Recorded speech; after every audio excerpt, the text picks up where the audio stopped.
Buenas noches, profesor. Somos el 4 y vamos a mostrar un debate sobre eh, los problemas en la temperatura, digo, de temperatura.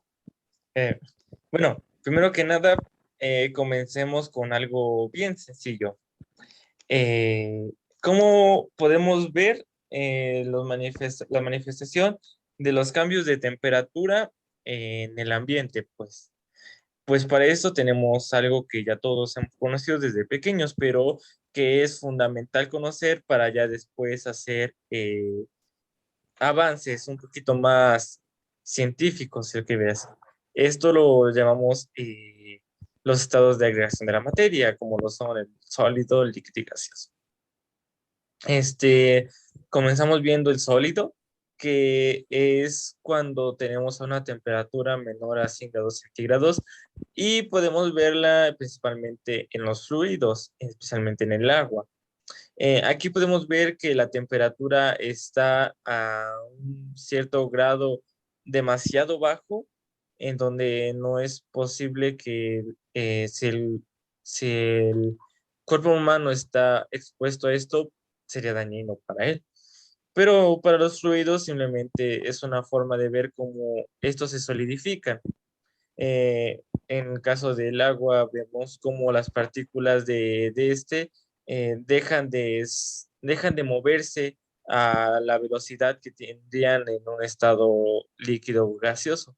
Se mueven demasiado lento, aunque no lo parezca, estas sí tienen movimiento y estas se mueven tan despacio, pero están comprimidas a una fuerza tan grande que puede ser casi imposible de atravesarlas con la mano, con el dedo, traspasarlo, como lo sería con el agua.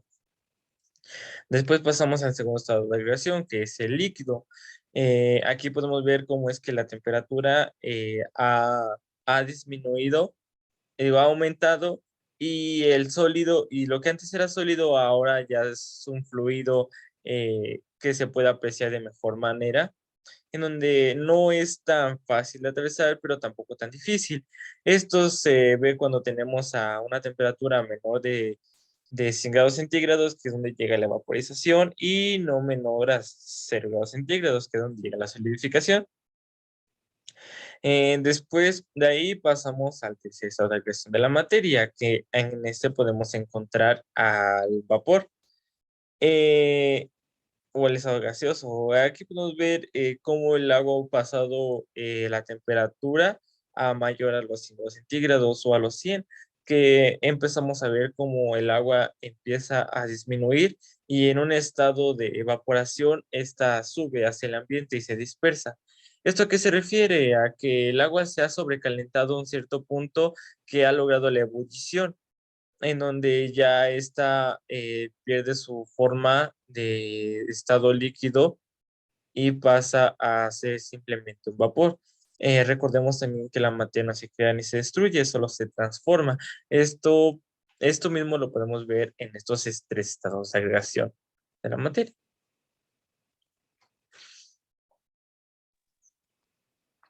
Claro, complementando lo que dijo mi compañero Rodolfo, pues obviamente pasado a nuestra materia, podemos ver en las estructuras, las cuales sometidas a las temperaturas, a grandes temperaturas o algunas pruebas. Estas, si las sometemos a gran calor, a grandes fuerzas de calor, podemos ver su expandimiento de estas. Por eso al trabajar con ciertas estructuras tenemos que tener en cuenta los cálculos correctos y medir su expandimiento de cada una de ellas. ¿Qué es lo tanto? ¿Cuál es el máximo de su expandimiento? También tendremos que ver las zonas en las donde estamos y su estructura es apta para estar sometidas a esos esfuerzos, a esas, más que nada esas temperaturas, para no generar alguna deformación en su cuerpo. Esto aplicado lo podemos ver en los motores de los carros, ya que sin lubricante, en este caso aceite, pues estos realmente se, se desvielan. ¿Por qué? Por el aumento de temperatura, y entonces al haber aumento de temperatura dentro del motor, los cilindros y todos sus componentes empiezan a expandirse por las partículas que empiezan a moverse. ya que si lo tenemos en un estado inmóvil, las partículas son tranquilas, se están moviendo, pero en una manera muy, pero muy, muy lenta, que obviamente no es perceptible ni para el ojo humano.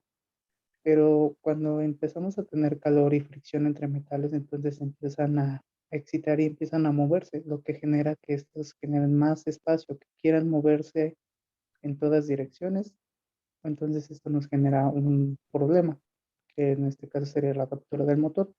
Un ejemplo más claro lo podemos ver en las vías de los trenes, el cual entre vía y vía tenemos, entre riel y riel, perdón, tenemos una separación.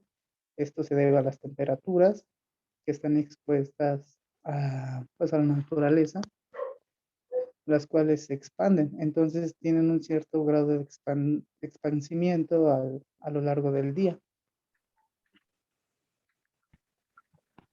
Complementando también lo que dijeron mis compañeros, en general, bueno, la temperatura es un factor que está en todos los materiales de construcción. Va a afectar o va a favorecer a algunos. Bueno, en lo particular, no favorece.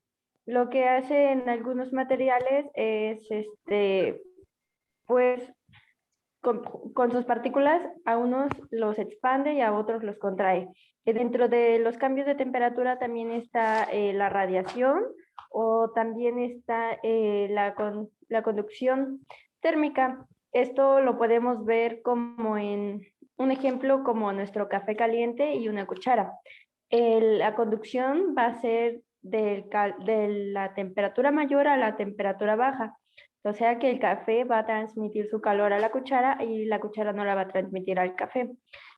Un ejemplo también, lo que comentaban en clase, mi compañero Eliud, se puede ver también en los carros cuando se calientan y produce un efecto, ¿no? Mi compañero Eliud también lo puede explicar. Y así es. Y pues más que nada un ejemplo más claro, pues es de nosotros mismos, nuestro cuerpo. Nosotros al tener frío, ¿qué hacemos? Nos contraemos, entonces es más difícil para nosotros absorber calor. Entonces cuando nuestro cuerpo tiene frío, está en un estado de, si no de congelación, tan siquiera de estar tranquilos, o sea, no te muevas en lo absoluto porque sabes que hace frío y no te quieres mover, pero nada.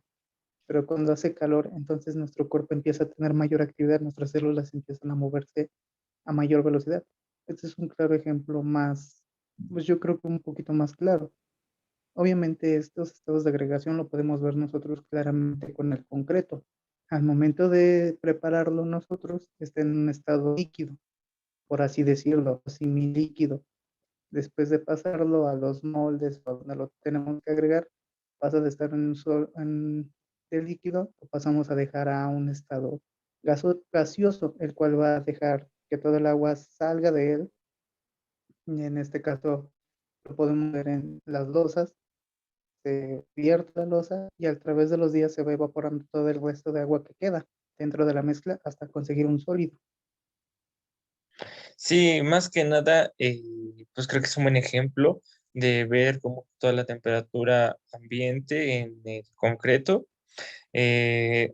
También podemos hablar cuando tenemos el concreto armado, que es cuando en él tenemos el acero, o sea, ya sabemos el cemento, grava, arena, agua y el acero.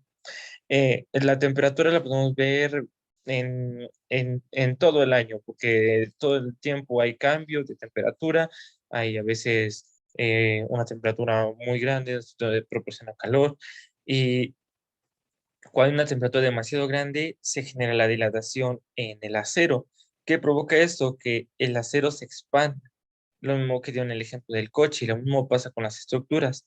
El acero hace que crezca en cierta forma y nosotros como ingenieros tenemos que tener en cuenta el hecho de que algunas estructuras podrían dañarse respecto a esto, respecto al pasar del tiempo, se crean deformaciones, agrietaciones, y esto es muy visible en el concreto, porque este se empieza a agrietar, se empieza a hacer, pues sí, más que nada agrietamientos, y podemos ver que la estructura ya no es tan favorable, puesto que con el pasar del tiempo al ambiente ha cambiado diversas temperaturas, ha estado haciendo frío o demasiado calor, valga la redundancia. Entonces, es importante que nosotros como ingenieros tengamos en cuenta todos estos pequeños, aunque parezcan insignificantes, son muy importantes, desde el hecho de checar la temperatura en el ambiente en el que vamos a trabajar, porque pues vaya, es algo muy increíble de ver cómo es que podemos, bueno, como se dije desde el principio, cómo es que podemos pasar, ver los estados de agregación de la materia a verlos en una estructura de obra civil. Para complementar igual un poco de mis compañeros, hay otro ejemplo que sería el asfalto. El asfalto, lo que hacemos con él cuando nosotros lo vamos a ocupar, debe de estar a una temperatura mayor de 180 grados hasta 300 grados. Esto con el fin de que nosotros sea manejable al momento de tenderla en nuestra obra. Si el asfalto tiene una temperatura menor de 150, 180, es obvio que no nos va a servir. Lo que va a pasar es que al contacto con la temperatura del ambiente, se va a empezar a enfriar y al momento de tenderla, sus partículas o la gravilla, en vez de juntarse y hacer un sólido, va a hacerse, sí va a hacerse sólido, pero va a hacerse poroso, porque la gravilla no se va a juntar de manera uniforme con la temperatura. Al momento de que lo tendemos está el líquido. Al momento de que ya está tendido, con la temperatura del ambiente, se convierte en un sólido. Bueno, muchas gracias, profesor, y eso sería todo.